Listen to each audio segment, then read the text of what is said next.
plato, Radio Cutipa.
¿Cómo están? La bienvenida a esta guarida. Nos hemos reproducido nuevamente. Estamos junto a Armando Ortuño. Hoy 3 voces en la guarida. ¿Qué tal, Armando? Hola, buenas. Buen día, Jorge. Mucho gusto. Vas? Gracias por la invitación.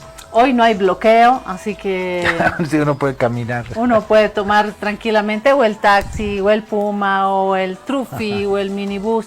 Pero no cantemos victoria, porque es posible que retornen los bloqueos. De hecho, hay un bloqueo en la ciudad del Alto.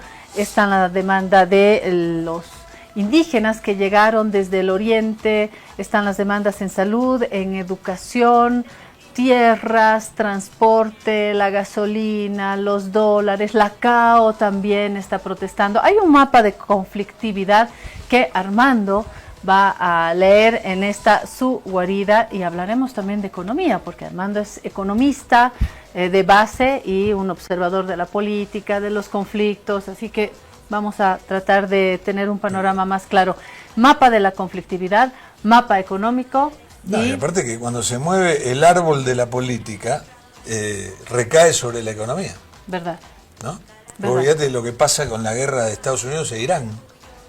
La suba del petróleo ya impactó y se subió el 30% de la gasolina en todos los países de Sudamérica, y ahora va a llegar a Bolivia. Bueno, ahora el barril de petróleo bajó también, estaba en 98, ¿no? Bueno, vamos a mirar todo eso. Pero no te olvides que cuando esto empezó, o antes que empezara, antes del 28 de febrero, que fue cuando se inició la guerra, valía $60 sí, el barril de crudo. Bueno, ¿nos aumentará la gasolina, Armando? ¿Qué dices tú? Bueno, hay que ver las condiciones, ¿no? En las que lo cierto es que, como dice Jorge, nosotros estamos partiendo de un nivel de precios de $60 aproximadamente Sí. al inicio de la guerra, y toda la perspectiva de este año era que se iba a mantener en torno a ese rango de precios. De hecho, por eso también está en el presupuesto consignado de esa manera. Ahora, ya de entrada, por la guerra, ha subido arriba de $90, y lo que estamos viendo son variaciones dependiendo de la intensidad del momento, ¿no? Ahora ha bajado porque Trump ha anunciado que podría haber un acuerdo o un cese de hostilidades. Sí. Eso ha hecho bajar $10, pero digamos, si uno ve a la gente que hace prospectiva de precios de petróleo, todos te dicen que va a estar hasta final de año por lo menos en torno a los 80, 90 en el mejor escenario. Porque puede acabar mañana la guerra, Claudia, pero no el aparato industrial de producción de petróleo va a tardar en ponerse otra vez en pie, y eso va a tardar varios meses. Este año tenemos un precio de petróleo entre 80 y 90 en el mejor escenario. Pero aparte, el petróleo no es algo que vos comprás para 3 años más, no. Se compra muy periódicamente el petróleo. Y hemos visto con Nadia Guevara acá cómo se hace mucho negocio con esto, con los mensajes de Trump. Hay sectores empresariales que compran, venden, ahí colados a los mensajes de Trump, y hacen lindos negocios, ¿no? Bueno, lindo también está lo que nos ha traído Víctor Hugo Romero desde Cochabamba, donde también hay conflictos, y esta es la propuesta de Víctor Hugo, una imagen que titula Diálogo. A ver, ¿cómo lo interpretas, Jorge? Ahí está su majestad. Yo lo interpreto que hablan de cosas totalmente diferentes. Sí. Los Mientras- que piden y el presidente que está escuchando, Mientras ¿no? los que piden tienen como centro la gasolina contaminada, por supuesto, los Los dólares comestibles. y los productos de la canasta. Y los productos de la canasta. Y El pan, Su Majestad el está pollo. en la seguridad, los medios, esa imagen que es de los años de rockeros, ¿no? Creo que también tiene su significado. En eso anda el Poder o Rodrigo Paz y algunos sectores que están pidiendo esto. Es una imagen, es una de las interpretaciones. Es mucho más complejo el panorama y lo vamos a ver después de esta pausa para mirar el mapa de los conflictos y qué escenarios tiene el gobierno. Porque, ojo, no solamente son los indígenas, la COB, sectores más populares, también están haciendo sus demandas los empresarios, la CAO, que ha dado un último plazo también al gobierno. Vamos a ver cuáles son los escenarios y miraremos un poquito la economía también. Así que le invitamos a seguir con esta Pero guarida. antes tenemos unas cositas de fútbol para decir. Ah, cierto, me estaba olvidando del Claro, fútbol, porque qué bárbaro. ayer- Casi te robo tu titular del fútbol. Casi, El fútbol no se toca. El fútbol es sagrado, como decía Fontana Rosa. No, ayer se jugó la semifinal de Champions entre el Arsenal y el Atlético de Madrid. Ganó el Arsenal ¿Qué 1 a tal el 0. partido? ¿Lo viste? Obvio. Partido feo. Feo. Feo entre dos equipos que son rácanos, que son, no digo defensivos, pero que no son de una vocación ofensiva. Bueno, no hubo Este es- gran festival de goles, ¿ah? No, 1-0. 1 a 0. Entre los dos partidos hicieron 3 goles. 1 a 1 en Madrid, 1 a 0 en Londres. Este es Bukayo Saka, muy buen jugador del Arsenal, que hizo el gol. Un gol de empujada, ¿no? Rebote en el arquero y la empujó. Pero bueno, O sea, ¿te aburriste en el partido? Eso veo. no, porque el partido, hasta el más aburrido de los 0 a 0, te deja algo. Aparte, está el fútbol hablado. Está el fútbol jugado, Claro. que dura 90 minutos. Y el fútbol hablado, que puede durar 90 No, años. los comentarios Entonces, del son partido más espantoso imperdibles. pueden surgir los comentarios Sí, más lindos. verdad, verdad. ¿No? Y uno se divierte, habla con un amigo y todos participan en el grupo de fútbol. Yo tengo 3 grupos de fútbol. Bueno, y a lo que voy, igual uno espera.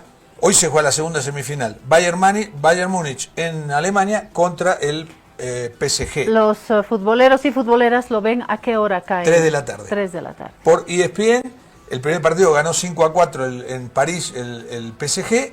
Ahora van por la revancha. Es un resultado incierto. Hoy sí va a ser un partidazo. Lo podemos afirmar porque por ¿cómo se llama? Por la mentalidad de los dos equipos. O sea, de los técnicos sobre todo, ¿no? Y además porque están los grandes jugadores. La gente dice, eso es otro deporte. Miro acá el fútbol local y es horrible y eso es maravilloso. Pero claro, el dinero, a nivel de club, lo que cuenta es el dinero. Entonces, vos cuando juegan las selecciones, juegan con los 11 mejores que tiene cada país. Entonces vos si tenés 11 buenos que están dispersos por el mundo, los podés juntar y hacer una buena selección. Pero en materia de clubes lo que manda es la chequera. Entonces ellos reúnen a los mejores jugadores desde siempre. ¿Por qué? Porque son distintos conceptos. Nosotros vendemos jugadores, ellos venden fútbol. Entonces generan un espectáculo. Para generar ese espectáculo lo cobran caro, pero traen a los mejores jugadores. Y por eso se dan esos partidos. Hoy es un partido imperdible hasta para los que no les gusta el fútbol.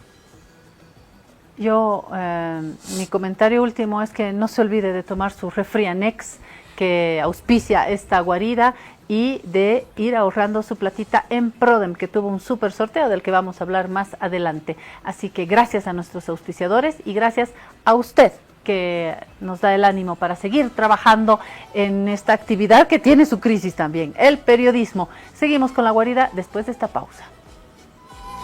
Trata la gripe y la tos seca con una cápsula blanda y efectiva. Aliviate con Refrianex 2. Refrianex, siempre contigo, en cada momento.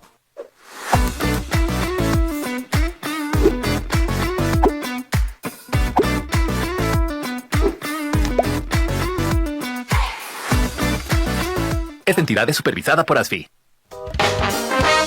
Ahora estás viendo.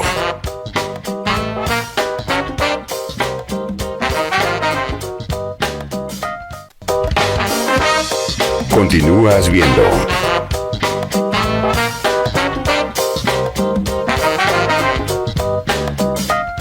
Si Si te resfrías, consigue alivio de día y descanso reparador de noche con Refrianex comprimidos día y noche. Refrianex, siempre contigo en cada momento.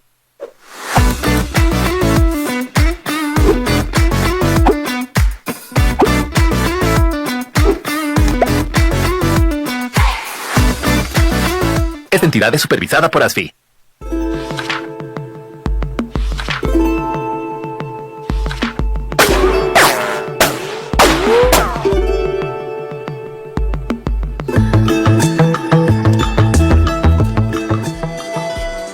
Este es el sector Bonnie and Clyde y no es la llave, porque Armando ya debe tener una caja de estas para Sí, venir a abrir todas las puertas y ventanas, así que Armando es copropietario de esta guarida donde tratamos de mirar desde distintos puntos de vista y definitivamente una es la mirada, por ejemplo, de un legislador como Carlos Alarcón, que estuvo esta semana con nosotros, o de Claudia Hervas, tiene otra perspectiva, también estuvo con nosotros.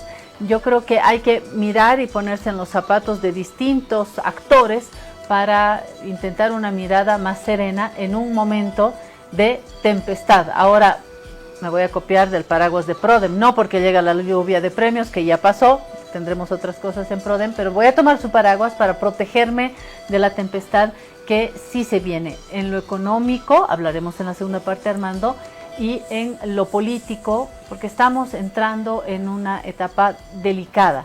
Digo, estamos todos porque el gobierno está pasando por un momento difícil. De hecho, Armando, vamos a compartir una información que ha sido difundida en Unitel, y de hecho Armando ha hecho el análisis ahí. Me gustaría que hoy entremos en mayor profundidad de esta última encuesta. Usted dice que se la perdió, no se la perdió, porque acá la vamos a repasar con este análisis renovado. ¿De qué encuesta estoy hablando, Armando?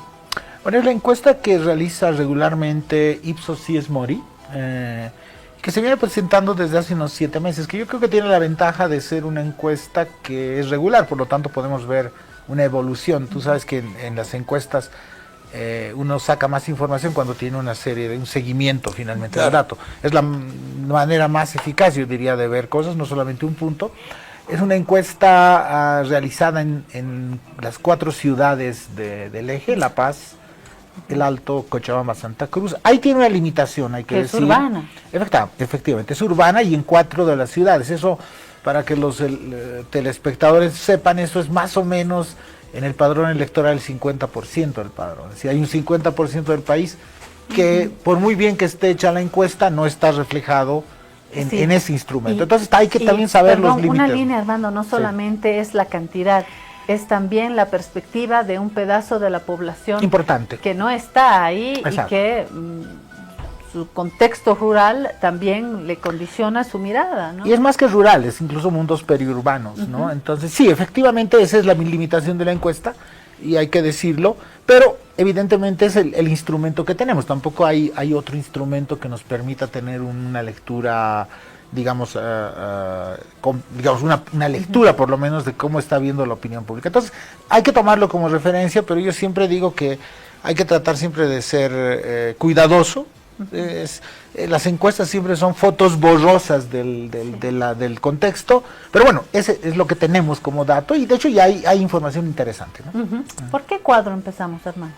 Bueno, empecemos quizás por el primero, el más importante. Para mí es probablemente el más importante, porque te refleja un poco el estado de ánimo de la sociedad boliviana. Sí.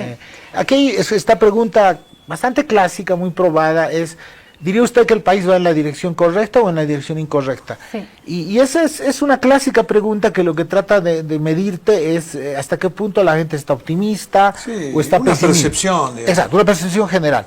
Pero por lo general es una percepción así, siendo así de general, es bastante clara sobre más o menos el sentimiento de la gente. Y acá me parece interesante lo que decía Armando, porque tenemos una línea temporal desde el inicio del mandato del presidente Claro, que Paz. Ya le da solidez, ¿no? Es muy Noviembre claro, es muy del claro 25, esto, hay que resaltarlo. Sí. Noviembre 25, diciembre, enero, febrero, marzo, abril, y quiero insistir en la lectura de estos cuadros, porque cuando uno está fuera de este campo especializado, dice, a ver, ¿Cómo uno lee estas dos curvas, ¿no? ¿Por qué se hacen dos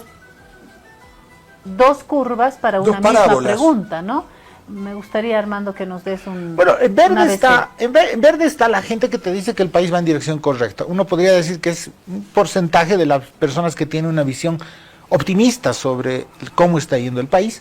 Y en rojo está la gente que te dice que el país está yendo en una dirección incorrecta, que puede ser, digamos, una expresión de un malestar o de un sentimiento de pesimismo. Hay ¿ok? una correspondencia. Sí, sí, entre estas dos curvas. se completan, porque tú eliges uno u otro. Claro. Entonces, de alguna manera, a no ser que pueda haber un no Se sabe, redondea siempre el 100%. a no ser que haya un... Hablo del comportamiento de ambas Ah, sí, curvas. sí, claro, cuando una sube, la otra baja, por lo Exacto. general. Eso. A no ser, hay un pequeño porcentaje a veces en las encuestas de 5% máximo de gente que no responde, pero en general ambas curvas van Claro, pero van en acá cierto eso sentido. lo han barrido y pusieron los que sí respondieron. Por Aunque sí o en por no. general esta pregunta, yo te debo decir, técnicamente la gente lo responde muy fácilmente, porque no es muy complicada de responder, es Claro. cómo te sientes prácticamente en Sí, este bien. momento. Entonces, la gente por lo general lo responde, Exacto. preguntas más complicadas a veces no responde. Entonces, en general, Pero vos fíjate, tenemos el 100%. arranca con un 60% el 25 de noviembre, el gobierno, y ya está en un 44%, ha bajado el 16%. Pero tuvo Pero un pico. subió. Tuvo- A enero tuvo su Sí, Claro, por eso tuvo un Sí, pico. tuvo un pico. En enero, muy bueno, del 68%, ¿no? Sí. ¿A qué le Y- atribuyes este pico, Armando? Mire, yo por eso te digo, yo creo que el gobierno del presidente Paz empezó con primero con una expectativa muy fuerte. Yo creo que hay que decirlo también, a veces en medio de esta discusión polarizada que a veces tenemos en el país, no queremos ver todo el mapa. Y hay que decir que de ciertos sectores, en ciertos Sí. sectores no ven cómo está viendo el otro. Pero a ver, mi punto es el siguiente, que el presidente empezó con un crédito muy alto en la opinión pública, sobre todo en esta opinión pública urbana, también. Pero yo te diría, incluso en los mundos no Y del eje urbanos. troncal. Sí, pero incluso yo te diría en los mundos no urbanos, el alto es un buen indicador que está en esta encuesta, te muestra también las variaciones. Pero yo te diría que en general creo que el presidente entró con un nivel de expectativa importante, creó una imagen de renovación que también viene del sentimiento de la gente frente a lo que pasó el año pasado. Y me parece que con todo y acuérdate que en enero esto se lo tomó más o menos a mediados de enero, cuando estaba empezando recién la última etapa del conflicto del 5503.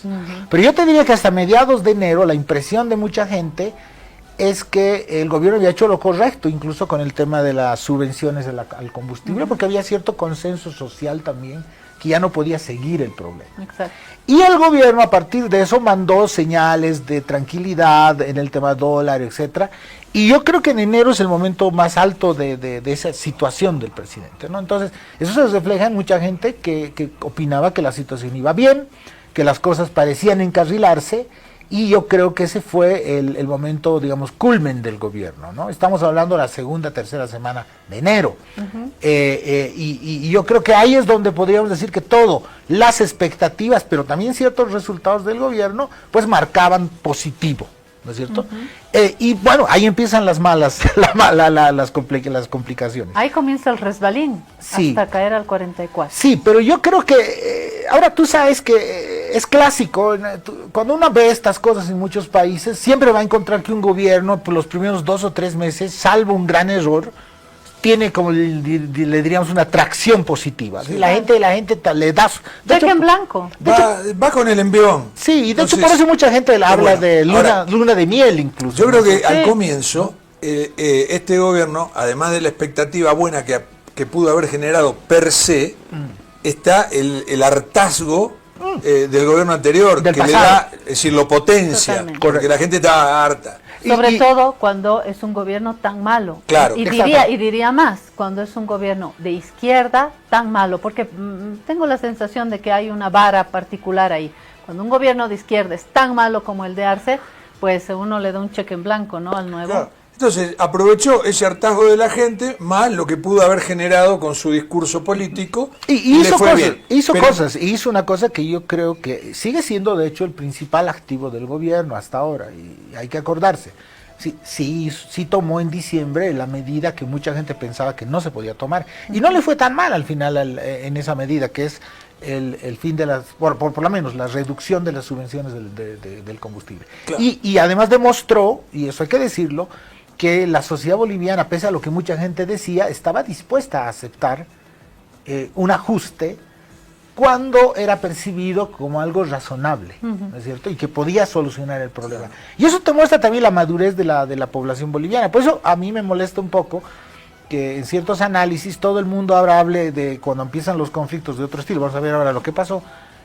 Encuentro muchos analistas que hablan de que la gente aquí es irresponsable. Bueno, y todos eran los que hablaban en enero que madura es la población boliviana, porque estaba aceptando el fin de la subvención. Y ahora esa población que era madura en enero está totalmente equivocada ahora en abril, cuando está haciendo otros conflictos. Es la misma gente, es la misma gente madura y es la misma gente con problemas y con percepciones sobre las cosas. Y en enero hay que decirlo, en enero estaba satisfecha hasta cierto punto sobre lo que se estaba haciendo. Vamos hasta ese cierto punto. Hay un cierto punto también en el que ya se va de bajada. ¿Qué es lo que hace el clic o qué elementos hacen ese clic? Si vemos el cuadro, yo creo que el primer elemento ya es en febrero, una pequeña reducción, llega al tope, es ya yo creo los resabios del conflicto del 5503, es decir, es el fin del conflicto. Es decir, cuando realmente, acuérdense, el conflicto sobre el 5503 empieza en la segunda semana de enero y es hasta febrero prácticamente, donde el gobierno tiene que... La gente vio como un síntoma de debilidad del gobierno. ¿Debilidad? El 5503. Sí, pero también, no solo de debilidad, ahí estás viendo a una parte de la población. La otra parte vio que el 5503 era un decreto que no le convenía. Entonces tú tenías los dos problemas, alguna gente que veía al gobierno como débil por ceder, pero también otra parte que consideraba que el 5503 fue un error. Entonces eso ya tiene un efecto, como ven, de 68 a 63, y luego ya me parece a mí que a partir de febrero de este año, es básicamente, y me parece que el corazón del malestar es la gasolina basura. Sí. Es la gasolina basura. Y yo creo que ese es como el clivaje. Es decir, en algún momento entre febrero, finales de febrero, se produce una ruptura del gobierno, incluso yo llamaría casi es una ruptura emotiva del gobierno con una gran parte de la población en torno al problema de la gasolina basura. Y cuando decimos gran parte, casi todo el país. Realmente es casi todo el país, por lo menos quien tiene un vehículo o quien sube a un minibús, es decir, y sobre esto quisiera pero anda al mejor privado de los y casos, público. anda al mejor de los casos, a un votante de Rodrigo Paz, que se le rompió el auto. Claro. Esa persona está doblemente herida. Yo te voté, confié en vos y me vendiste gasolina basura a un precio más caro porque no hay subvención y ahora se me rompe el auto. Y cuando quiero ir a arreglar el auto, tengo que llenar 8.000 formularios para ver si alguien me lo repara. Eso, ese tiene más bronca todavía. Pero déjame que te diga una cosa. Yo creo que esa parábola verde que va en descenso, que es la parábola del presidente, porque este es un gobierno muy presidencialista. Bueno, vamos a ver el efecto del presidente. Esto es, claro, esto es la opinión sobre cómo estamos, ¿no? Pero además de la gasolina basura, es que no hay plan. La gente se da cuenta que no hay plan. A los 6 meses, si un gobierno que entró no muestra cuál es su plan, bueno, ¿cuál es tu plan? Bueno, te vas a defender, vas a atacar. En el fútbol es así. Pero vamos en orden, yo te diría. Yo creo que primero el primer tema es la gasolina basura. Sí. Y yo creo que recapitulando, perdón Armando, recapitulando, el primer elemento que empuja la subida es la medida de levantar la subvención, correcto, con todo lo que ese bus traía, y la bajada marcada, uno, por la gasolina, para recapitular. La más fuerte, ¿no? El 5503 ya hubo una pequeña, pero ya la gasolina basura es lo que tuvo. Pero quisiera también explicar un poco un tema. Yo creo que es bien interesante para el análisis de la política en Bolivia. Por lo general, en Bolivia no es que solemos tener conflictos y tenemos discrepancias políticas, pero me parece que en general muchas de esas discrepancias, por ejemplo, incluso algunas que están ahorita en boga, ¿no?, tienen que ver con problemas, voy a decirlo así, abstractos, ¿no? Es decir, la Constitución, no sé qué ley, así, donde en realidad la opinión pública se hace idea sobre un problema, ¿ya? Pero no necesariamente siente inmediatamente el efecto de ese problema. es un poco, estás hablando, digamos, empezamos a hacer conflictos sobre ideas, ¿no? Claro. O no le llega directo a él. Exacto, o va a tardar en llegarle, ¿no es cierto? Entonces, muchas veces, yo te diría, casi el 90% de los conflictos en la política tienen que ver fundamentalmente con ese tipo de problema. Pero, y aquí es lo grave de la gasolina basura, y yo creo que el gobierno no lo leyó bien, y hasta ahora incluso le cuesta mucho leerlo, porque el problema de la gasolina basura es lo que decía Jorge. El problema es un problema que toca a millones de bolivianos en su cotidianidad.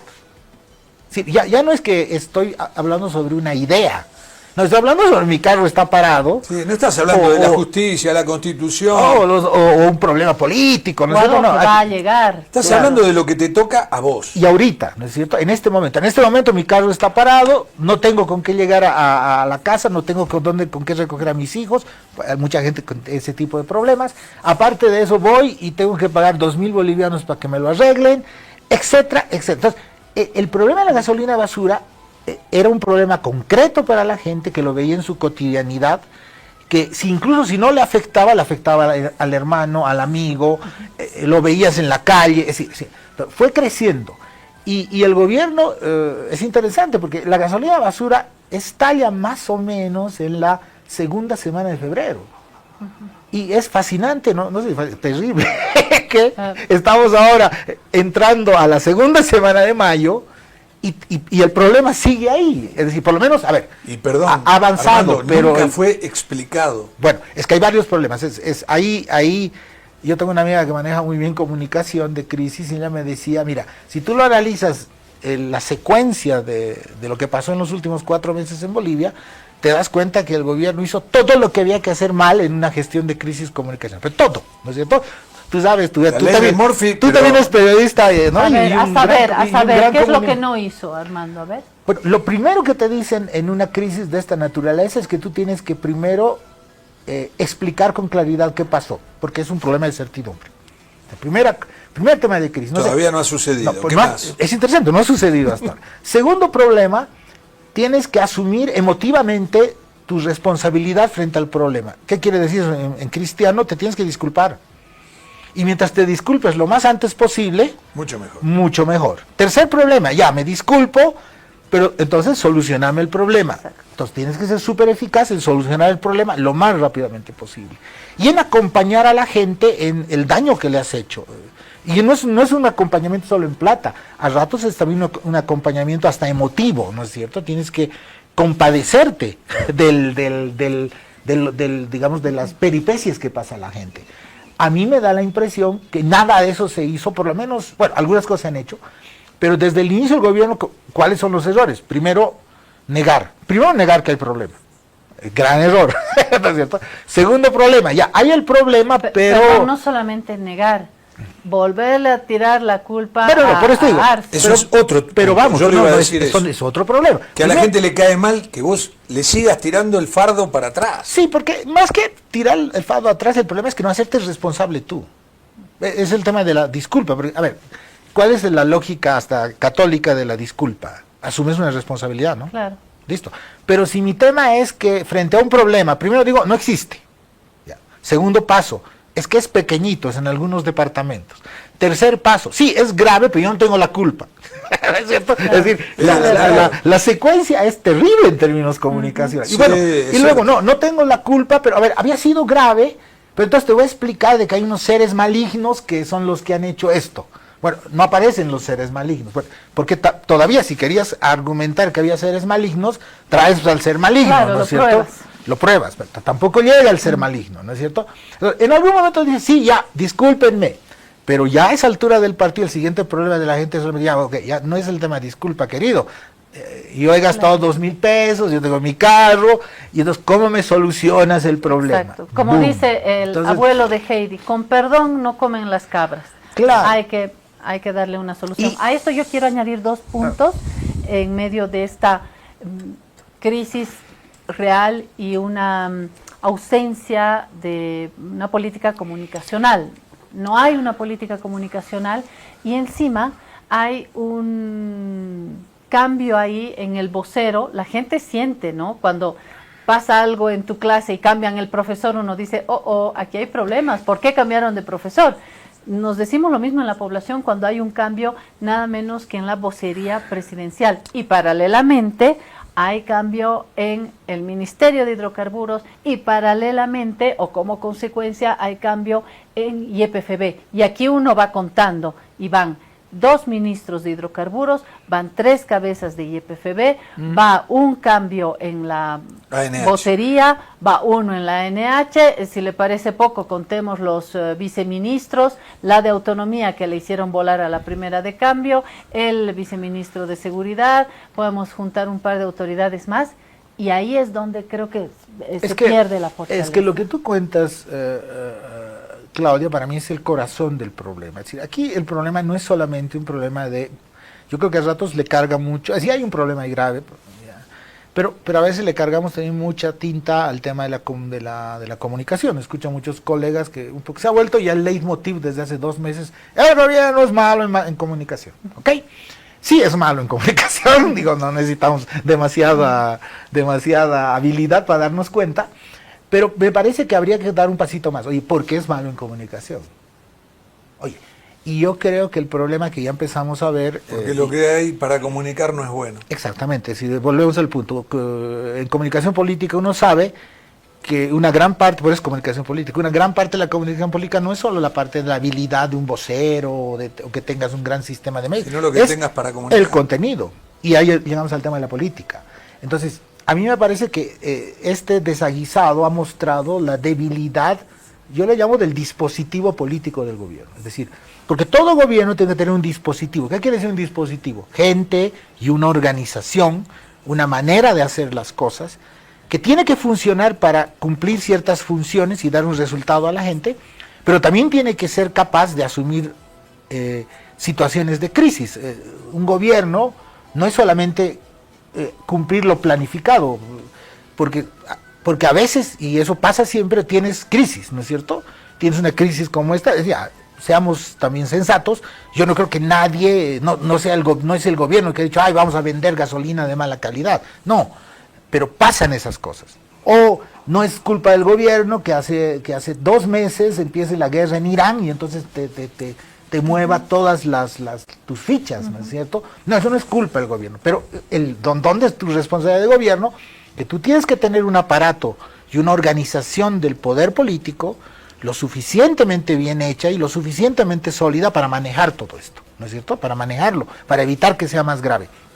Y la impresión que yo tengo, con los casos que tú misma decías, Claudia, no solamente el tema de gasolina y basura, es que el dispositivo gubernamental se ha notado muy frágil, muy débil, que no funciona. Y a tal punto no funciona que lo que tú decías para mí, incluso es injusto a ratos, ha ido agotando a las personas que intentaban solucionar el problema. El mejor ejemplo es el ministro Medinaceli, que yo creo que es bien fácil cargar las cosas después, pero por ejemplo yo te diría que en las primeras 4 o 5 semanas del conflicto de la gasolina basura, es Medinaceli el que ha dado la cara, ¿no? Él ha sido el que ha dado la cara, tanto a la opinión pública como incluso en los conflictos, ha estado en los lugares con los choferes, etcétera.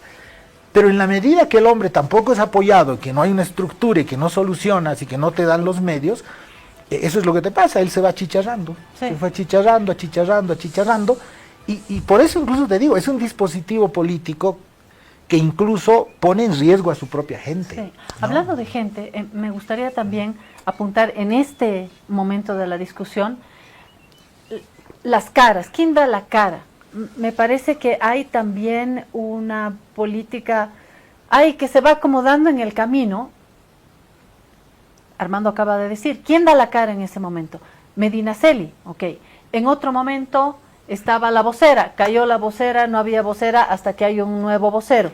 Pero hay un hueco ahí en el que tenemos a Medinaceli como una de las caras visibles, pero en medio y en otros conflictos está Zamora. Está Zamora ahí, pero al lado está Lupo. Llega un momento en el que se están pasando los micrófonos y no saben quién. No, estoy hablando de cuando Lupo estaba. Hubo un momento en el que Lupo estaba. Estoy haciendo esa retrospectiva. ¿Cuándo está Lupo? Está Medinaceli, por ejemplo, con el diálogo, el acuerdo con los de la COP, en la COP, me acuerdo que había una reunión y ahí estaba Medina, ahí estaba Lupo, estaba Espinosa, estaba Lupo, con un micrófono que se quemaban porque hablaban los mineros, y cuando les tocaba a las autoridades de gobierno, Medinaceli le pasaba a Lupo, Lupo le pasaba a Espinosa, Espinosa le devolvía a Lupo. Entonces, ¿a qué voy? Que en un momento es Medinaceli, otro momento es Lupo, luego ya no está Lupo, está Espinosa, Espinosa luego baja el volumen y está ahora el canciller.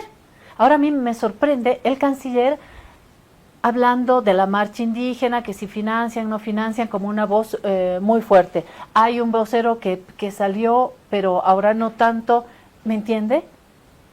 Se prenden y se apagan y no ahí apareció hay Oviedo, Zamora. Oviedo que tuvo, perdón, terminaré con Oviedo, ya me descargaré y terminaré con Oviedo, que cuando quiere explicar el caso Marcet con esas cajas fuertes que se empiezan a multiplicar como los peces de Cristo y los panes de Cristo, y le pregunta a la periodista Jimena Antelo, pero ¿y la otra caja?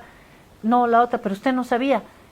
Ese momento no, pero ahora sí, pero es decir, y ahora Oviedo desaparece y Lupo no tanto, ahora está el canciller. Bueno, disculpen mi ejemplo tan largo, pero aquí ¿quién manda? Es que por eso te digo, hay un problema de dispositivo político, de organización política. Lo que tú estás mostrando es digamos, una gestión muy reactiva, una gestión donde cada uno un poco hace lo que puede, me parece, o lo que cree que puede hacer, pero donde no hay una coherencia finalmente en el mensaje, ¿no? Es decir, y ese es el problema, es decir, a ver, porque todos son problemas, algunos de ellos diferentes. El problema de Marcet y la gestión del problema de seguridad. Tienes por el otro frente el problema de los conflictos sociales, más específicamente salariales. Tienes en el otro frente todo el tema de la gestión de la economía, que vamos a hablar más rato, y del proceso de ajuste que está viviendo el país. Y luego tienes el gran meteorito que llegó, que fue la gasolina basura. Es decir, es un gobierno que maneja 5, 6, 7, 8 agendas, ¿no es cierto? Ahora, si por tu raconto, que es muy bueno, tú muestras que en ninguna de esas agendas ha podido marcar una línea clara de qué diablos está pasando y a dónde vamos. Salvo tal vez en economía, vamos a hablar más rato, salvo en economía. Yo tengo ahí mi disclaimer en el caso de economía. Pero en los otros temas tú ves un enorme desorden y una enorme dificultad de transmitir. Ahora, yo no sería tan severo con los ministros específicos, donde sí yo me pregunto esto no funciona porque no hay arriba algo que ordene. Ese es el punto. Sí. Ese es el punto. Y en ese arriba, perdón. Déjame acabar una cosita. Y eso hace también que los pobres ministros, no digo pobres, pero porque a veces sí me dan pena, los pobres ministros entran a la cancha sin un respaldo y sin condiciones para poder enfrentar los temas, ¿no es cierto? Insisto, el caso de Medinaceli es el mejor caso, que al final es un caso terrible porque terminan de pulverizar al hombre en un conflicto donde, desde mi punto de vista, al inicio él intentó hacer las cosas y después murió. Y es un hombre políticamente. que sabía de lo que hablaba, y es un hombre muy ¿no? valioso, ¿no es cierto? Entonces, sí. Pero vemos también hasta una persona con la habilidad de Tucoviedo, ¿no? Que es un tipo muy hábil finalmente, y que creo que globalmente en algunas cosas ha hecho cosas interesantes, pero que en el momento donde tiene que explicar algo, otra vez es una línea política, es decir, alguien tiene que ayudar al hombre a decir, oye, mire, este es un tema complejo, tú no salgas o salí de esta manera, ¿no es cierto? Nos ordenaremos en este tema. Sí, ¿qué te quiero decir, Claudia? A mí me parece que el problema es arriba, es decir, el problema es cómo organizas todo esto, cómo organizas, cómo evitas que haya cacofonía, ¿no es cierto? Porque la cacofonía sí ya te puede dar más nuevos ejemplos. Hemos hablado del gabinete. Tú ves, ¿quién es el que te dice qué está haciendo el gobierno en la Asamblea Legislativa? ¿Tú sabes quién representa al gobierno en la Asamblea Legislativa? No, pues, un día habla un diputado, otro día habla... Tú no sabes muy bien qué diablos quiere hacer el gobierno en la Asamblea Legislativa, a tal punto que los asambleístas de la oposición dicen, oye, mándenos pues las leyes de una vez para que empecemos a discutir. Entonces, ¿qué quiero decir eso? Y por eso quiero dar un pasito más, como te decía, cuidado que solo nos concentremos que es error de comunicación. No. Me parece que aquí hay un problema más de fondo que se tiene que, en algún momento me parece, solucionar, que es ¿cuál es el dispositivo político que permite ordenar todo esto? Sí. ¿No? Una palabra sobre la comunicación, y eso quería decir que puede ser ornamental, pero de repente no lo es tanto, y es la comunicación, y era lo que quería añadir, y con lo que acabas de decirlo, me confirman que hay que añadirlo. ¿Qué pasa cuando Oviedo está con la periodista Antelo vía Zoom, y la periodista, claro, le empieza a decir, pero usted sabía la maleta, no la maleta, ¿cuánto había? No tengo, pero ¿cuántas maletas? ¿Qué había? Tiene los datos, si habían relojes, ¿cuánto? Y Oviedo, no, es que no tengo acá mi hojita. ¿Dónde está su hojita? No, es que estoy en mi casa, porque la hojita... Sí. Perdón, eso es un tema de comunicación. Eso sí, es un Y lo que ha sucedido, perdón, hay lo que que- un problema de profesionalidad. Si la ¿Quién comunicación no es manda buena, al ministro sin su hojita en su casa? Pero ahí tienes- y tenías a la periodista que avanzaba, porque estaba haciendo su trabajo, y él no tenía la hojita, pero entonces mañana puede estar con su hojita a las 10:30 en la radio, mañana. Sí, mañana voy a hacer mi tarea. Caray, y lo último, Rodrigo Paz, que termina Bolivia, y luego dice, ¿cuadra o no cuadra? No, estaba muy lúcido. ¿Quién es responsable de que esa colita se haya filtrado? Porque, por favor, no es un pecado para crucificar al presidente Paz. No. Sucede, Eso cuando uno no. graba algo, uno entiende perfectamente. Quedó bien, No, pero estuve no te bien, imaginas me que- salió. además, y seamos por que- comunicación esto termina... No, y además, pero claro, alguien que estaba ahí lo estaba filmando y lo lanzó. Sí, y yo creo que sería tremendamente injusto pedir al pobre presidente que él tenga que estar verificando Por que favor. si su discurso ha sido bien editado. No, y el palo que le han dado, Sí, la por eso. cantidad de Sí. críticas, no cuadra, Rodrigo Paz, no Bueno, cuadra. pero yo digo esto, Mamita. perdón. ¿Ustedes se acuerdan de la película El Padrino? Estaba este actor que acaba de fallecer, extraordinario, Robert Duvall, que hacía de Tom Hagen, Claro, el consigliere. el consigliere de la familia. Sí. Todo lo que la familia decidía o lo que la familia pensaba iba en boca de Tom Hagen. Él hablaba con la policía, hablaba con los jueces, hablaba con la prensa, hablaba con nosotras familias mafiosas, yo qué sé. Bueno, había una unidad monolítica en eso. Y es muy importante. Es que, ¿Por qué? Gran Jorge. Yo sé, Gran Jorge. Es que exactamente. Para mí, dentro de lo que yo llamo un dispositivo político, uno de los temas centrales es ¿quién es tu Tom Hagen? ¿Quién es tu consigliere? Claro. ¿Quién es esa persona de total confianza del padrino o del presidente? No estamos... No, por supuesto. No lo estamos emparentando con el padre. no, Estoy no. poniendo un ejemplo. Estamos hablando de la estructura que tiene que regir. Pero sabes que Tenés que tener un voy a hacer puntaje. el disclaimer.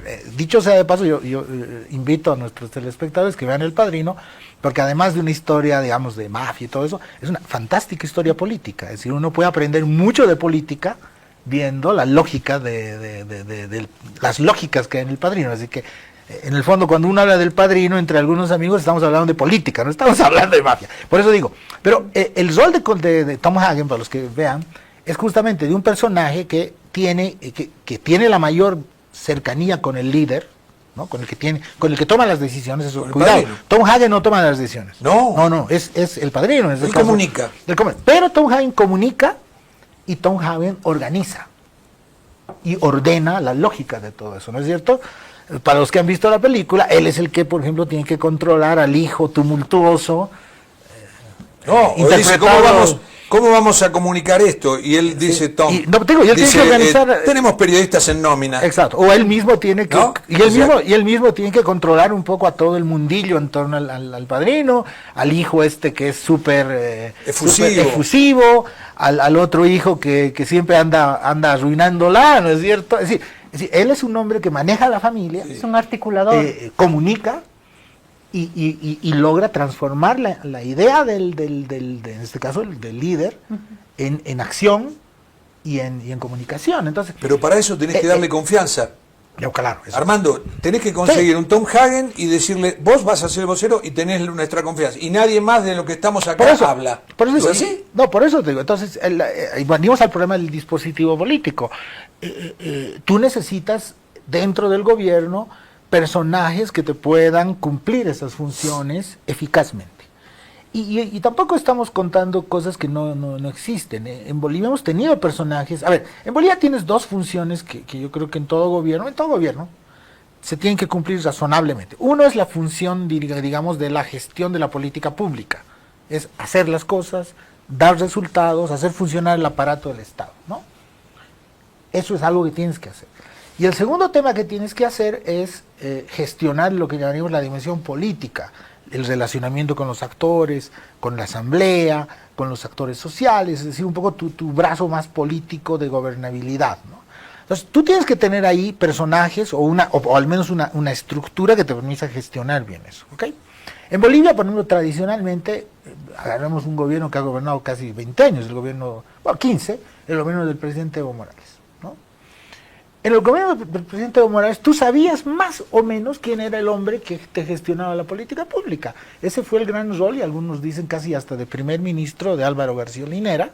Sí, Álvaro García Linera era un gran racionalizador de la visión del presidente y era capaz de traducirla en un ordenamiento en el aparato público para que se cumpla esa visión y que obtengan resultados, ¿no? Ese es uno de los grandes roles de Álvaro García.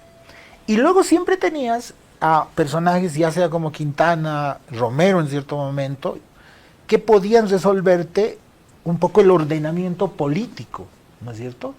Cómo mantener en orden el partido. Pero delimitado. Exacto. Cómo mantener en orden la asamblea, el relacionamiento hasta con los actores con los que estabas confrontado, etc. Entonces, tú tenías de alguna manera personajes o estructuras que te permitían estabilidad en ahí, que te gestionaban la cosa. En el periodo de, para que veamos, ¿no? En el periodo de Sánchez de Lozada, Claudia, tú te debes acordar, tú tenías un doble brazo, ¿no? Por una parte tenías un personaje como Chacho Justiniano. Sí, y Sánchez Berzaín, ¿no? Exacto. Chacho Justiniano, que era un economista, era un gran personaje de la gestión de la política pública, ¿no?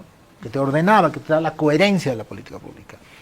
Era ministro de Planificación en ese momento. Y por el otro lado, tú tenías a Sánchez Berzaín, que te manejaba toda la cuestión de la política y la seguridad, ¿no es cierto?, en ese periodo histórico. Pero entonces tú tenías dos personajes con los que te podías agarrar, con los que tú gestionabas. A veces salían mal las cosas, es verdad, pero tenías esa claridad. Entonces, yo a rato siento que en este gobierno no es tan claro eso, no es tan claro quién es el que maneja, por ejemplo, quién da la coherencia a la política pública, quién es el que maneja la política. Y entonces, ¿qué pasa? Cuando tú no tienes esos roles muy claros y no sabes, o los que están ahí no están cumpliendo bien su tarea, entonces, ¿qué pasa? Desorden, pues. Y es a la de Dios, digamos, ¿no? Sí, la ventaja Por ejemplo, en este caso es que habían dos brazos. En el caso del gobierno MNRista hay dos brazos fuertes. En el caso del MAS había poco más, tal vez. Sí, pero como dos ejes, sí, y a partir de ahí se podía delegar, ¿no?, los poderes y la coordinación. En el caso del gobierno de Evo Morales, sin duda la pieza clave era esa yunta, se le ha llamado Álvaro, sí. Evo Morales, Álvaro García Linera, pero ojo, aquí García Linera tenía control, por supuesto, un lazo leal, indestructible con Evo Morales. Es lo que decía y Jorge, tú tenías que tener una relación de confianza muy fuerte para y tenía además Álvaro era un gran el consigliere. mandato en la Me gusta asamblea, eso, tenía además el mandato en la asamblea legislativa que era claro, y de hecho le han criticado, que conocía como la palma de su mano a cada asambleísta. Por supuesto, era su trabajo, era consolidar este puente del Ejecutivo, de ese lazo Evo Morales, García Linera, el puente con el campo legislativo, conocer, pero además estaba en el gabinete, y en el gabinete tenía también un seguimiento de los ministerios. El único lugar donde dicen no llegaba García Linera era la cancha el domingo, y ahí iban los militares a jugar fútbol, ¿no? Porque sabían que no había un García Linera ahí.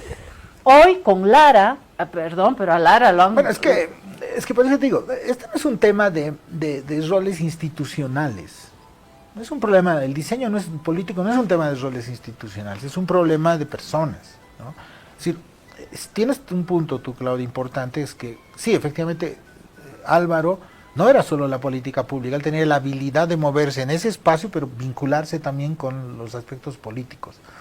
Sí, por eso era un poderoso primer ministro, yo te diría, en ese periodo, y con lo que decía Jorge, que tenía una ventaja adicional, que tenía una total lealtad y también un buen vínculo de confianza muy fuerte con el presidente durante todos esos años. Y por eso funcionó en buena medida.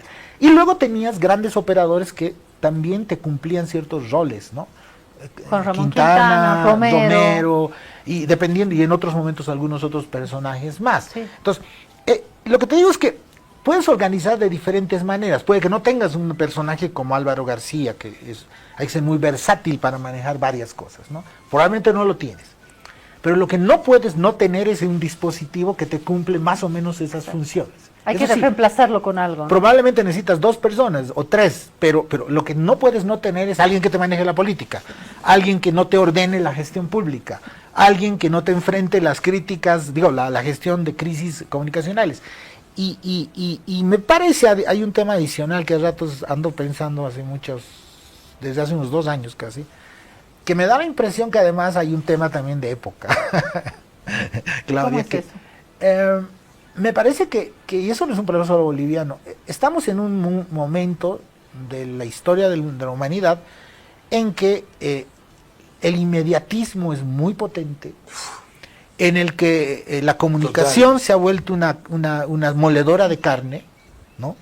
Y donde el nivel de agresividad es enorme, ¿no? En las redes, en todo lado. Es decir, lo que te digo es que tal vez en otros momentos históricos, sí, ha sido siempre difícil la política, la comunicación, pero tú tenías todavía ciertos márgenes, ¿no? Hoy en día es todo muy rápido, todo muy violento, todo mucho más difícil en ese sentido, ¿no? Aparte está muy atomizada la función periodística, hay millones de personas que hacen TikTok, que tienen redes sociales, que tienen canales de YouTube. Acuérdate, fíjate lo que pasó con el ministro Oviedo, ¿no? Lo llaman del canal para hacerle una entrevista sobre el tema Marcet y dijo, bueno, acá saco pecho, es la mía, sí. Mandamos preso a Marcet y resulta que terminó la entrevista todo chamuscado, ¿no? Exacto, entonces, y eso tiene que ver mucho con las nuevas lógicas de los medios de comunicación, ¿no? Es decir, a ver, yo me acuerdo un poco en la década de los 90, tú podías hacer un mapeo, digamos, más o menos preciso de cuáles eran los grandes medios que más o menos no te controlaban, pero que estar ahí era estar en el mundo de la influencia, ¿no es cierto? 3, 4 grandes canales de televisión, 3, 4 grandes medios de prensa escrita, probablemente 1 o 2, porque no había tantos medios, 2 o 3, digamos, grandes presentadores o opinadores de televisión, ¿no es cierto? O sea, al final era un mundo más o menos en el que te movías con existía el concepto de líder en la opinión pública. Líder, ¿no? Exacto. Y estaba acotado, como decía. Estaba acotado, ¿no? Ahora, en cambio, hoy en día, digamos, mira, tienes que ir a 10 programas de podcast donde en uno te van a preguntar sobre tu perrito y en otro te van a sacar la mugre si no estás preparado. Es decir, porque así son las variaciones de hoy en día. Sí. Si tú ves, digamos, el mundo de las redes, un ministro va y le preguntan de los perritos y qué tipo de música le gusta, tranca, digamos, pero medio frívolo todo. Y en otro, de repente te sacan en vivo cosas y te funden, ¿no es cierto? Entonces, ahora, estamos en ese mundo de violencia, de inmediatismo, y por lo tanto, también tienes que tener mucho más cuidado, mucho más... Y a rato siento que el gobierno no mide, ¿no? Es decir, mira, por ejemplo, a mí me parece que en el caso de la gasolina basura, por ejemplo, volvemos al tema, que ha sido el gran, me parece, meteorito que tiene este gobierno, parte de la gasolina basura tiene que ver con cómo poco a poco la propia sociedad ha empezado a mostrar en las redes sociales su molestia, ¿no? Si ya no eran solo los opinadores, ¿no?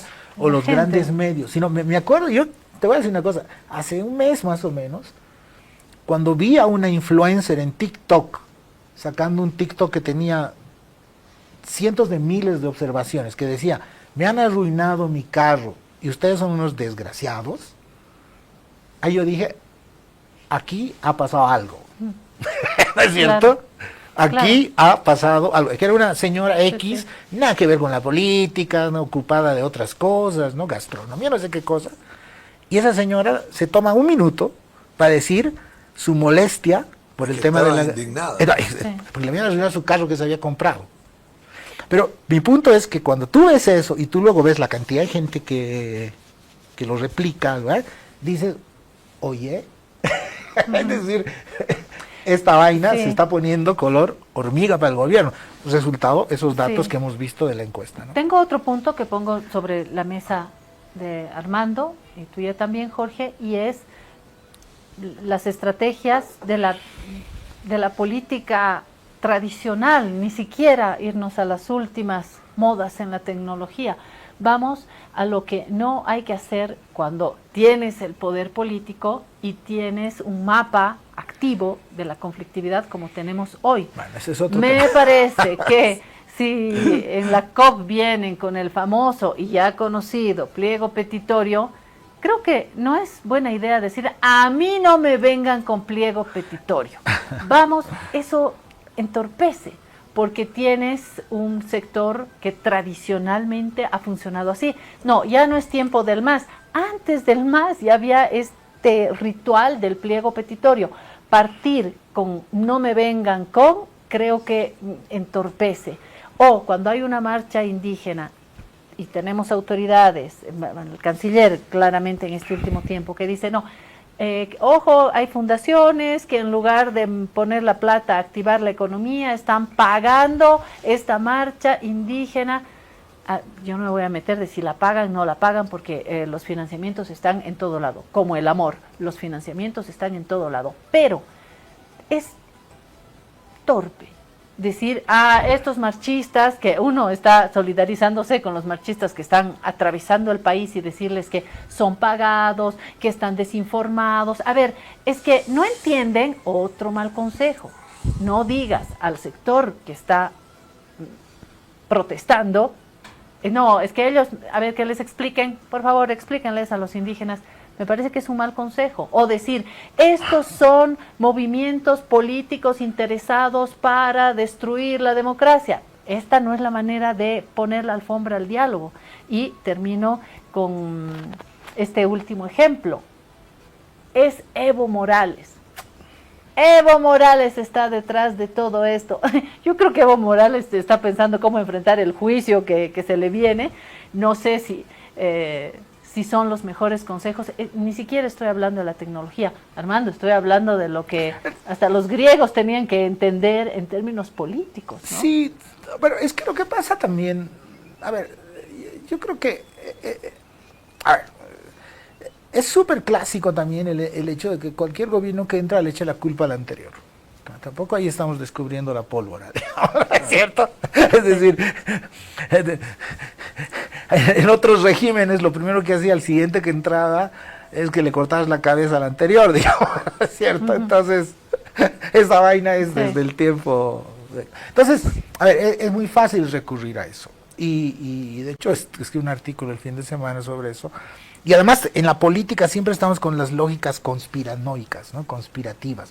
Siempre estamos pensando que detrás de todo hay un complot y todo eso. Digamos, hasta ahí me parece que es casi como el folclore de la política, ¿ok? Algunos lo hacen. El problema es cuando eso se vuelve el único instrumento de gestión de una crisis como la que estamos viviendo, ¿no es cierto? Porque uno puede utilizar eso ya como un tema de posicionar comunicacionalmente, decir, estos son los malos, yo soy el bueno, hasta cierto punto. Pero nunca te tienes que equivocar sobre los problemas de fondo que hay detrás, ¿ok?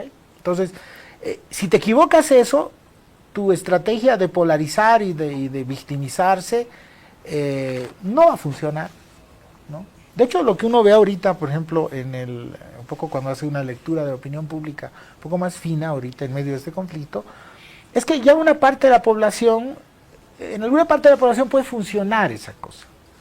Pero otra parte de la población lo que dice, miren, hay mucha queja. Es decir, tampoco es muy sofisticada la gente, pero mucha queja, ¿no? Es decir, aquí todo el día se vienen quejando, soluciones. Claro. Punto. A mí no me importa si son buenos, Esa malos. es otra forma de hartazgo. Listo. Cuando vos siempre tirás la pelota para afuera, ¿no? Sí. Entonces la gente dice, bueno, jugala un poco, tenela. Exacto. Jugar, entrar para el partido Sí. y mucha queja, ¿no? Bueno, Yo lo que veo, mucha hay que ir queja. a una pausa. Bueno, yo quería ir a un siguiente cuadro, pero nos hemos entretenido en uno. no, es Qué verdad, poco con eficaz. uno y salió todo esto. Vamos a ir al segundo cuadro, pero sí, vamos a la pausa, ¿de acuerdo? Y después volvemos con los cuadros y este mapa de la conflictividad, Pero hablemos de la conflictividad. y del mapa económico también. Ya volvemos. Si te resfrías, consigue alivio de día, descanso reparador de noche y fortalece tu sistema inmune con Refrianex sobres día y noche. Refrianex, siempre contigo, en cada momento.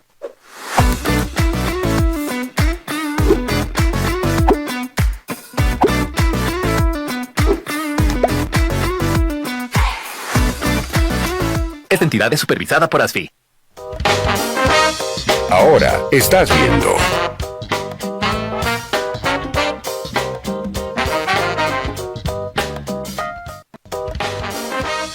Continúas viendo.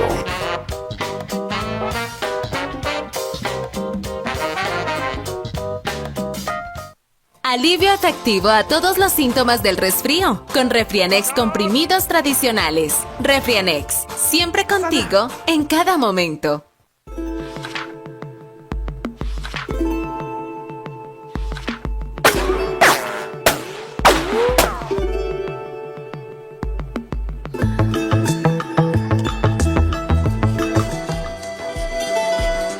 Segundo tiempo, nos vamos a la economía. Este segundo tiempo cambiamos de arco. Y nosotros seguimos hablando aquí del padrino, porque para yo que tengo vean que que decir estuvo que muy en economía, entretenido. yo estaba queriendo comprar dólares porque dicen que el dólar es el dólar. No encontré, quería comprar euros, no hay, tampoco tengo una gran cantidad para comprar. Dije, ¿qué hago? ¿Qué hago? Y aquí me acaba de llegar la solución. DPF. Depósito a plazo fijo, gracias a la propuesta que nos traen en Prodem. ¿Tienes dinero en casa? Yo tengo alguito, no se emocione, alguito tengo. ¿Y quiero verlo crecer? Quiero verlo crecer. Bueno, hay que abrir el DPF en Banco Prodem. Hace más de 7 años que Banco Prodem está ofreciendo las tasas más competitivas del mercado. A mayor plazo, mayor rendimiento. 6% a 181 días.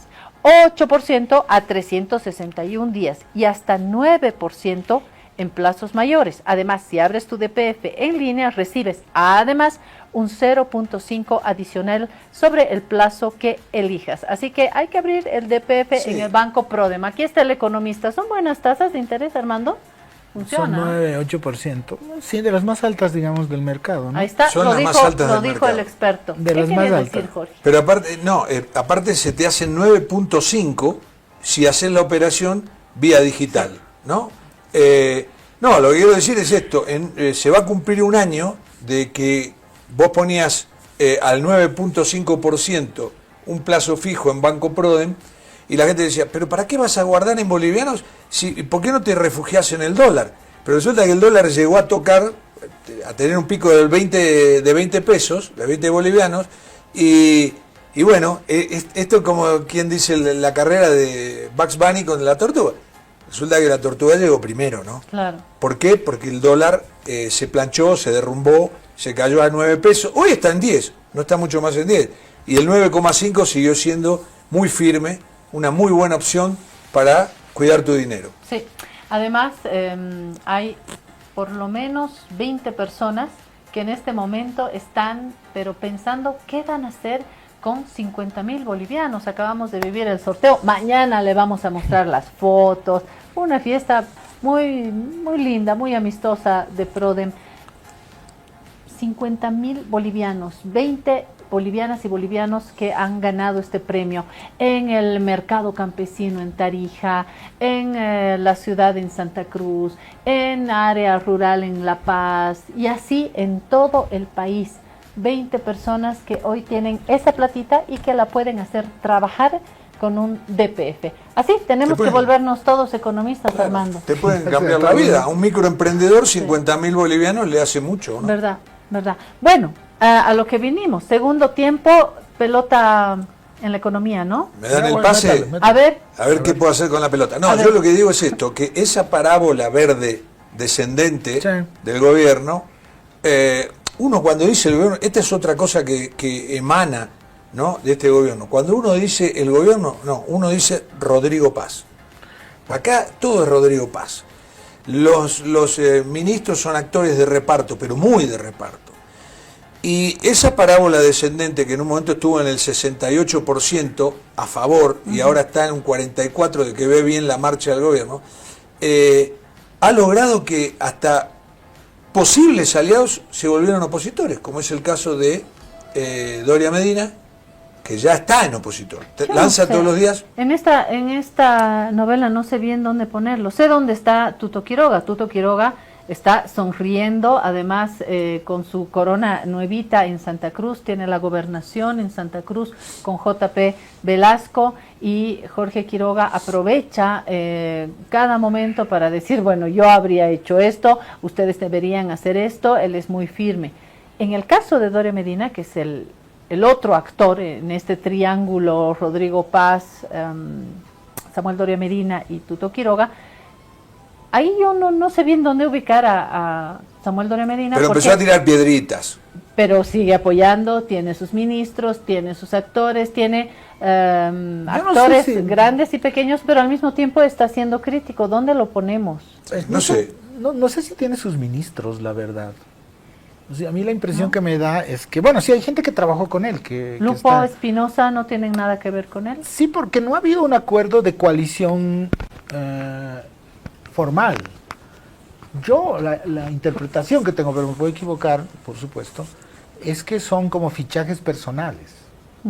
Si no es que, digamos, yo me siento... La ministra de Turismo es su brazo derecho. Dicen, ¿no? Pero yo no he visto hasta ahora un esquema en el cual, como suele pasar en política, yo me siento y digo, bueno, a ver, nos repartimos un poco las tareas, ¿no es cierto? Tú eres responsable de Qué esto, yo elegante de- las tareas, Pues sí, es parte de la cosa, ¿no? Sí. Y también nos repartimos el responsabilidades. poder, claro.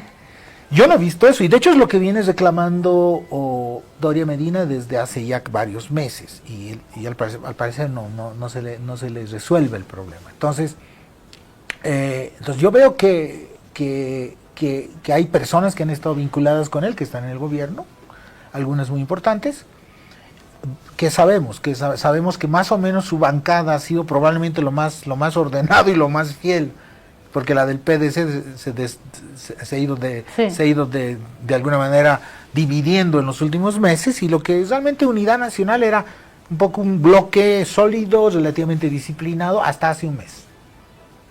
¿No? Y a partir de un mes, como dice Jorge, ahí empiezan a haber algunas pataditas, algunas cositas que empiezan a salir, que me da la impresión que tiene mucho que ver justo con esta indecisión, es decir, esta poca... Otra vez, volvemos a un problema de claridad. Vamos a volver a las cosas medio padrinescas. Es decir, el problema de tener claras las cosas en la familia es muy importante, ¿verdad? ¿No es cierto? ¿Quién hace qué? Etcétera. Es un tema hasta de certidumbre, ¿no? De hecho, la guerra que se arma donde lo intentan matar al padrino tiene que ver con un problema de desconfianza entre las familias, porque no hay claridad sobre la repartición de las cosas en los nuevos negocios que hay, ¿no es cierto? Claro. Y Entonces, por algunos nosotros puntos. seguimos aquí con el padrino. No, y justo Fascinante. estamos viendo esta otra familia que, Pero, obvio, la comparación es, obviamente, No, lo que digo es que... tiene que ver con la gestión del poder. Ese es un retrato de Exacto. familia. En Ahí la- hay un retrato de exacto. En la familia. gestión del poder, Claudia, es muy importante construir certidumbres y construir confianza. Porque si los actores de esa repartición del poder o de la administración del poder no tienen mucha claridad cuál es su rol, qué gano de esto, qué en qué puedo aportar, etcétera, etcétera, etcétera, entonces tienes un nivel de incertidumbre que se te hace difícil entonces participar positivamente en esas decisiones. Entonces, yo creo que lo que reclama en cierto sentido Doria Medina desde hace varias semanas o meses es algo que me parece básico, que es, oye, defínanme dónde estoy. Es decir, además, mira, otro tema.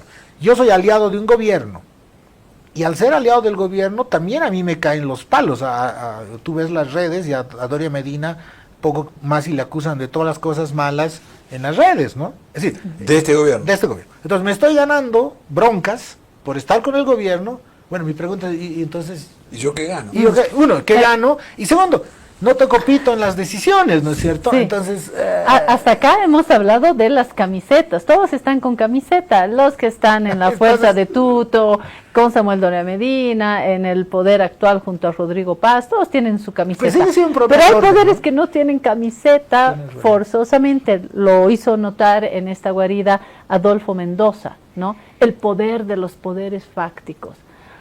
Logias, Fuerzas Armadas, policía, empresarios, fuerzas fuera de Bolivia. ¿Les prestas bola a eso, Armando? Yo creo que no actúan porque no ven claro el panorama. ¿Para qué vas a salir a la palestra? Si nada está claro. ¿Qué dices, Armando?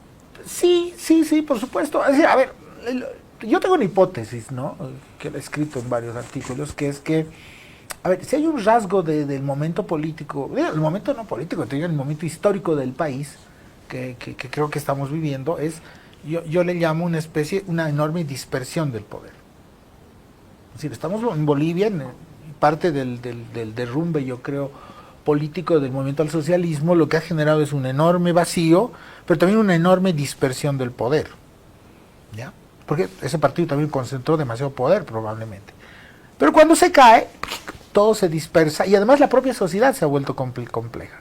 Entonces, yo te diría que, en realidad, el gran reto para mí, yo lo escribí en las primeras semanas del gobierno de Rodrigo Paz, creo que te lo dije aquí, para mí el gran reto y el rol de Rodrigo Paz era ser una especie de equilibrista de un mundo de poderes descompuestos, ¿no? Donde cada uno de alguna manera estaba haciendo lo que quería o cuidaba sus intereses. Entonces la habilidad, el arte del presidente para mí en ese momento era cómo diablos iba a encontrar equilibrios entre unos y otros. Te lo grafico. Sabemos que después de casi 20 años, el poder empresarial, o diferentes poderes empresariales, porque no es uno solo, por si acaso, cuidado, creemos que los empresarios solo es un bloque, no es un bloque, son varios. Bueno, pero era evidente que el poder empresarial iba a tener un mayor peso en esta gestión de gobierno. Iba a ser un actor político. Lo es, de hecho. Bueno. Por otro lado, no ha muerto el viejo mundo corporativo, y lo estamos viendo ahorita en las calles. Los cooperativistas son un poder en sí mismo, varios además, ni siquiera hay un solo cooperativismo. Tienes a las viejas organizaciones sociales también en cancha, ¿no? Los indígenas, mira que pensabas que algunos sectores podían haber perdido fuerza, empiezan a ganar fuerza en este mundo nuevo que se está recomponiendo. Los transportistas, es decir, ¿qué te quiero decir? De alguna manera el país tiene todos esos actores populares y no populares, y también otros actores externos también, hay que decir. Bueno, el rol del gobierno era equilibrar esto, tratar de ordenar nuevamente, encontrar algún tipo de orden en todo esto. ¿Okay? Y requiere mucho equilibrio, requiere mucha habilidad. Y me parece que parte de los problemas que tenemos justamente es que no se está logrando eso. El equilibrista no está muy seguro, está ahí, Claro, ¿cierto? no está cuadrando. No, exacto, no es que es muy buena esa pregunta, es casi psicoanalítico, ¿no? Sí, es cierto, ¿verdad? el de cuadra o no cuadra. Sí, tiene problemas en cuadrar, voy a volver a mi obsesión, porque cuadrar esta cosa implica trabajo. No se cuadra porque eres buena gente, no. Se cuadra porque tú tienes que ir a hablar con la gente, encontrar equilibrios, por ejemplo, mira, el conflicto de tierras, por ejemplo, es tan complejo ahorita. Tú tienes en este momento el gobierno, sacas foto del conflicto de tierras, ¿no? Sacamos foto. Tienes a los indígenas pidiendo que alunes la ley. Ya aquí en la sede de aquí gobierno. hay, aquí, están los indígenas que hay una ley. En Santa Cruz, la CAO te está pidiendo que anules el decreto con el que has tratado de parar la marcha que viene por la ley. ¿Ok? Ahora, el sector empresarial es tu aliado, pero te está pidiendo que elimines el decreto. Si eliminas ese decreto, es lo poco que habías podido ofrecer a los indígenas o a los campesinos. Es decir, entiendo que la gente se confunda, pero ese es el nivel de complejidad. De complejidad. Es un Tupac Amaru. Pero te están tirando de todos lados. Pero también de confusión. Es decir, no solo de complejidad, sino de confusión del propio gobierno. Es decir, él solito se ha metido en ese quilombo. Es decir, ¿quién le manda a aprobar una ley sin haber consultado, sabiendo que había unas fuerzas, en este caso Sí. el mundo indígena, que no iba a estar de acuerdo? Ahora, Bueno, te sigo completando. Sí. ¿Y quién le manda a aprobar un decreto que iba a generar molestia en el sector empresarial, dizque para solucionar este problema? Es decir, al final yo mismo... Te pregunto, ¿quién votó esta ley? Que nadie la quiere, salvo Branco Marinkovic. ¿Quién quiere esta ley? Bueno, la votaron los sectores empresariales, pero para los sectores Pero no, empresariales... en el Congreso están los sectores empresariales. Sí, claro. Claro. Claro. Bueno, obvio. yo me voy a Claro. desayunar, un café para Y claro, bueno, dijimos que íbamos a hablar sobre la volvemos economía. pero volvemos al punto, quiero cerrar Sí, esto, sí, pero dale. esto te muestra también, otra vez, es un problema de ordenamiento, es decir, en un esquema político, el gobierno tiene que saber cuando se aprueba una ley y tiene que saber o evaluar por lo menos los impactos de esa aprobación de esa ley, ¿no? Si yo no puedo no puedo ser presidente y decir, bueno, no sé, que el Parlamento apruebe, no vamos la ley que quiera, digamos, ¿no? Es decir, la vida no es así, no es así. Claro. Eso tiene una línea política. Claro. Tiene que tener, es decir, claro qué leyes están por tratar y cómo la vas a tratar vos. Exacto, y segundo, si yo estoy dispuesto, yo sé que además, oye, no se necesita ser tampoco brillante para saber qué efectos tiene. Entonces yo voy a saber quiénes más o menos van a estar en contra, ¿no? Entonces yo calcularé, diré, pues oye, no, puta, son demasiados los que están en contra, a ver, ya la pensaré, digamos, ¿no? O finalmente digo, no va a ser, y yo... Ahí va la negociación justamente entre los partidos. O sea, o finalmente decir, no, yo estoy dispuesto a asumir esta ley porque tiene que hacerse, y punto, y se hace. Pero bueno, pues yo sé que va a venir conflicto, pero yo sé que lo voy a manejar, listo. Ahora, el problema a ratos uno ve en esto, por eso otra vez volvemos a un problema de gestión. Si yo apruebo la ley y luego 2 semanas después me doy cuenta que, oye, que había sido complicado, que había molestias de este lado, a ver, ¿cómo cambiamos? Le pondremos un complemento a la ley. Bueno, no haremos un complemento, va a ser un decreto, pero este decreto los molesta a este otro lado. Aprovecho. 6 minutos para hablar de economía. Ya, bueno, Uy, rapidito les diré que acaba de salir un medio, se está estrenando, se llama Ají Colorado. Yo ya tengo mi app, Ají Colorado, palabras picantes. ¿Por qué me acordé de esto? Porque acá hay un texto que se pregunta, gobernar con decretos de C.C. Garpo, pero hay otros textos como el de Camilo Quintanilla, La lucha obrera hoy, Rescatar lo positivo de Manuel Mercado. Aquí están las columnas de Susana Bejarano, de Omar Velasco en economía, hay información internacional, TikToks, interesante. Ají Colorado, palabras picantes. A ver esto, vamos a enterarnos más adelante. 5 minutos, Sí. Una eternidad. Yo 5 le llamo minutos para a la economía. el mundo real. ¿Cómo estamos con el mundo ver. real? a ver, complicada, es decir, con muchos retos, yo te diría. Y voy a decir una cosa a ver, estuve pensando en los últimos días, viendo un poco lo que pasaba, A ver. porque creo que hay que también ser equilibrados en las valoraciones. Igual que creo que la gestión política es bastante, yo digo, deficiente en el caso del gobierno. A mí me parece que en economía hay luces. Es decir, me parece que en economía se han hecho ciertas cosas que creo que eran necesarias, y lo hemos mencionado, el tema ¿Esto es mérito Espinosa? me parece que sí. Y me parece que Espinosa, aunque a él no le va a gustar alguna cosa que voy a decir, si me escucha, yo le doy a Espinosa lo siguiente. Yo creo que Espinosa está demostrando que se puede hacer lo que muchos economistas no creían que se podía hacer una ruta gradualista del ajuste económico. Seamos honestos. Estamos en una ruta gradualista de ajuste económico. Primera cosa, que desde mi perspectiva yo nunca he sido de los favorables al shock, pero sé la complejidad de hacer gradualista. Creo que Espinosa está haciendo un gradualismo muy inteligente desde mi perspectiva. El problema del gradualismo es la impaciencia. Por eso, pero es difícil gestionar. Pero al mismo tiempo, probablemente sin gradualismo, se te hace más difícil política y socialmente hacer aceptar ciertas cosas. Y yo te diría que hay 2 elementos que muestran que el gradualismo de Espinosa es bastante interesante. Uno, evidentemente cómo acaba, y ahí yo diría que también está Medina Célimas.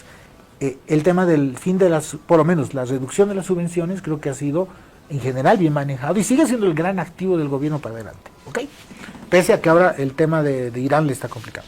Pero el segundo tema que no estamos viendo y que tiene que ver con lo que vimos hace rato es el tema del dólar. De alguna manera, yo creo que la gestión de Espinosa de las expectativas en torno al dólar está permitiendo que en condiciones bastante difíciles haya cierto grado de estabilidad en el tema del tipo de cambio. Exacto, no está disparando, está variando, pero no está. Y finalmente hay una adicional que yo diría que me llama mucho la atención, es que de alguna manera con su gestión de expectativas lo que Espinosa está logrando es que poco a poco todos nos estemos adaptando a una lógica de dólar flotante. Mira tú, es decir, no has tenido que hacer una acción de choque, pero de alguna manera con el dólar referencial, con soltar esto, anteayer han soltado, han dicho que vamos... Las remesas. Las remesas, el tema de las Que transferencias. nos van a liberar de las cuentas en dólares. Y que dan un cierto... Vas a poder recuperar tus $200.000 por fin. Al final. No, bueno, pero no sé, es más difícil. A ver, pero quiero simplemente cerrar con una cosa. Entonces, creo que hay que reconocer, y hay muchos economistas, me temo, que no están reconociendo, que creo que la gestión económica en ese aspecto tiene sus luces. Le doy su crédito al ministro Espinosa, incluso te digo, a mí me ha sorprendido su habilidad en gestionar esto desde una lógica gradualista. A él no le gusta llamarlo gradualista, pero yo me animo a decir que está haciendo eso. Entonces creo que eso está, y eso probablemente es lo que le está dando mucho sostén al gobierno, porque es un tema que la gente valora, el tema que con todo el dólar no se dispara. Pero quiero cerrar con esto. Sin embargo, dicho eso, es el drama de lo que... Jorge, muy bien esta idea. Jorge dice, el problema del gradualismo es que hasta que no has acabado, no has acabado. Es decir, yo creo que Espinosa ha avanzado muy bien en una primera etapa, pero hay una segunda etapa que tiene que completar. Y hasta que no se acabe esa segunda etapa, no hemos acabado el ciclo. Yo creo que el gran reto... Como decimos en fútbol, ¿el partido termina? Falta el segundo tiempo, querido. Y probablemente yo diría que en el caso de Espinosa tal vez estás 2-1, pero tienes segundo tiempo. Bueno, con el fútbol terminamos este programa. No hay más preguntas, simplemente decirle, siempre eres bienvenido, Armando. Prontito a seguir tomando fotos del país. Gracias a usted por habernos acompañado. Le debo otros cuadros, pero ya con Armando vamos a completar. Sí, hoy día nos hemos dedicado el país siempre es una noticia en evolución. Nos vemos mañana.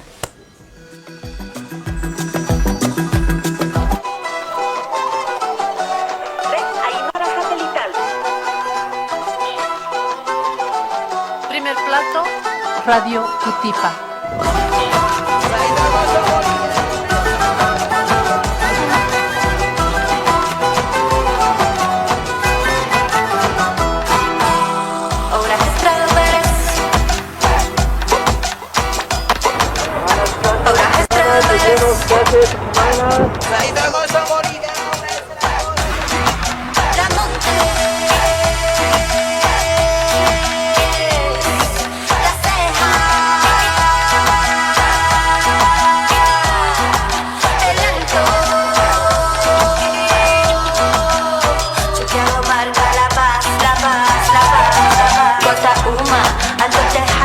Buenos Aires, centro de la paz, hasta Chicago.